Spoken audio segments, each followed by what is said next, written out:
Hi and Assalamualaikum. My name is Nur Atika Najmi binti Manaseh. I'm from SMK Sri Nippon.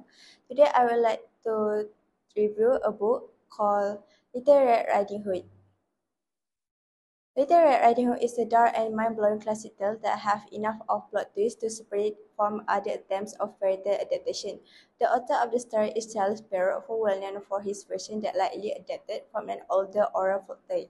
The story began when the little girl called Little Girl Riding Hood being told to bring a piece of cake and a bottle of wine to her grandmother that very ill and weak.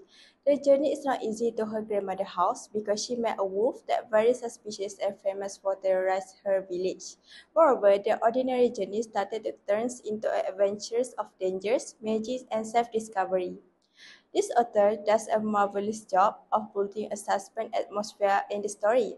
Apart from that, the forest itself feels alive, and the wolf in this version is not simply villainous, but a hypocrite figure that has of its own powerful backstory.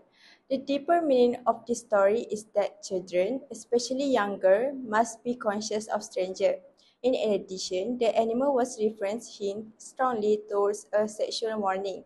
While they may appear to be tame and gentle, but they will eventually show their teeth and eat up innocent young girls.